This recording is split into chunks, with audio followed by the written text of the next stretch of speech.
দেবস্য ধীমহি ধিয়ো यो নঃ প্রচোদয়াৎ। অজ্ঞানতিমিরান্ধস্য জ্ঞানাঞ্জনাং শলাকয়া চক্ষুর্মিলিतं येन তস্मै শ্রীগুরবে নমঃ। পিতা স্বর্গ পিতা ধর্ম পিতা হি পরমং তপ পিতরি পিতিমা পরনে প্রিয়ন্তে সর্বদেবতা। ভূমির গরিয়সী মাতা স্বর্গাৎ উচ্চতর পিতা জননী জন্মভূমিস্ব স্বর্গাদপি গরিয়সী। হে কৃষ্ণ করুণা সিন্ধু দীনবন্ধু জগৎপতে গোপেশ গোপিকা কান্ত রাধাকান্ত নমস্তুতে।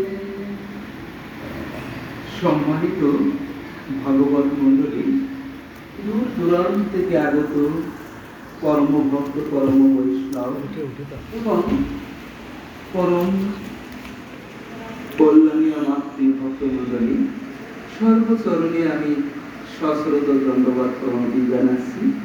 আপনারা কৃপা করে একটু আশীর্বাদ করবেন, আপনাদের আশীর্বাদে দু একটি হরি কথা কৃষ্ণ কথা আপনাদের হৃদয়ে পৌঁছে দিতে পারে। আজকে শ্রী ভক্তপ্রভু তপন মণ্ডল মহাশয় তার এই গৃহাঙ্গনে যে মহাতি অনুষ্ঠানের আয়োজন করা হয়েছে, এই অনুষ্ঠানটির তাৎপর্য অনেক, তথ্য দর্শন অনেক। আজকে যে সুযোগ্য পুত্র যিনি তপন মণ্ডল মহাশয় ইঞ্জিনিয়ার, স্বর্গীয় ললিত মণ্ডল এবং কালিদাসী মণ্ডলের সুযোগ্য পুত্র সন্তান, আজকে তার মাতৃ এবং পিতৃ আত্মার উদ্ধতির কারণে, উদ্ধতির জন্য যে পরম ভক্ত পরম বৈষ্ণব আপনারা এখানে সমাবেত হয়েছেন, এই বিষয়ে আমি দু একটি কথা বলতে চাই। যে আমার পূর্ববর্তী বক্তারা যে কথা বলেছেন যে আত্মার জন্ম নাই মৃত্যু নাই, তাহলে আমরা যদি জন্মগ্রহণ করি, আমাদের বয়স হয়, বৃদ্ধ হই, আবার আমরা মৃত্যুবরণ করি, এটা কি? আসলে আমাদের এই যে আত্মা, শ্রীমদ্ ভগবত গীতায় বলেছেন নৈনং সিন্ধতি দাও কৃপা উপপাবন, এখানে বলছেন এই আত্মাকে না কোনো অস্ত্র দ্বারা ছেদন করা যায়, না কোনো আগুন দ্বারা পোড়ানো যায়, না রৌদ্র দ্বারা শুকানো যায়, না জল দ্বারা সিদ্ধ করা যায়। এই আত্মা সনাতনী, অমর, শাশ্বত, এর জন্ম নাই মৃত্যু নাই। আমরা এই ৮০ লক্ষ যোনি ভেদ করে দুর্লভ মনুষ্য জন্ম পেয়েছি।